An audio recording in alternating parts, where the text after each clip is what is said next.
உங்க எல்லாருக்குமே கிருபையும் சமாதானம். கர்த்தர் உங்களை அளவில்லாம நேசிக்கிறார். நம்ம ஆபிரகாமுடைய வாழ்க்கையை குறித்து, அவருடைய சக்சஸ் குறித்து ஆழமான வார்த்தைகளை நம்ம தியானிச்சு கொண்டு வருகிறோம்.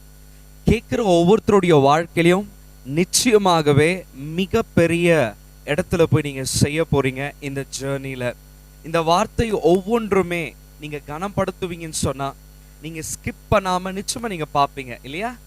நிச்சயமா ஆண்டவர் உங்களுக்குள்ள கிரியை செய்ய விரும்புகிறார். அவர் உங்களுக்குள்ள வைத்திருக்கிற தரிசனத்தையும் திட்டத்தையும் வெளியே கொண்டு வர விரும்புகிறார். அவர் உங்களுக்குன்னு வைத்திருக்கிற பவுண்டரியில, அவர் உங்களுக்குன்னு வைத்திருக்கிற இடத்தை உங்களை சொந்தமாக்கி கொள்ளவே கர்த்தர் உங்களுடைய வாழ்க்கையின் சக்சஸ்ல ரொம்ப இன்ட்ரெஸ்டடா இருக்கிறதுனால இந்த ஒவ்வொரு வார்த்தைகளையும் கர்த்தர் உங்களோடு கூட பேசி கொண்டு இருக்கிறார். ஆண்டவர் ஆபிரகாம ஆரான் பட்டணம், தன் சொந்த நாட்டையும் சொந்த தேசத்தையும் சொந்த குடும்பத்தையும் சொந்த இனத்தையும் விட்டு அவர் சொல்ற இடத்துக்கு கொண்டு வந்து சேர்க்க விரும்புறார். ஆபிரகாம் மேல கர்த்தர் ஒரு மிகப்பெரிய ட்ரீமை வச்சிருக்கிறார்.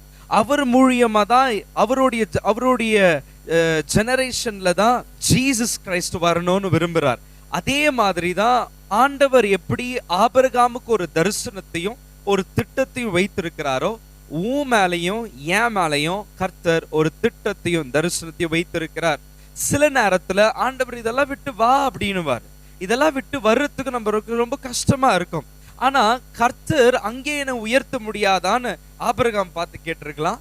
இல்ல இஸ்ரவேல் ஜனங்க எகிப்திலேயே எங்களை உயர்த்த முடியாதான்னு கேட்டிருக்கலாம். ஆனா கர்த்தர் கானான் மேலதான் நோக்கமா இருந்தார்.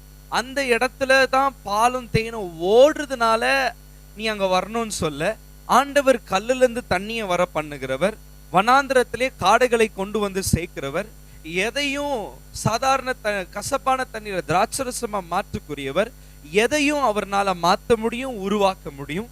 ஏன்னா இந்த உலகத்தையே படைச்சவர் அவர் தான். ஆனா உனக்குன்னு ஒரு பவுண்டரியை வச்சிருக்கிறார், உனக்குன்னு ஒரு இடத்தை வச்சிருக்கிறார், உனக்குன்னு ஒரு தரிசனத்தை வச்சிருக்கிறார்.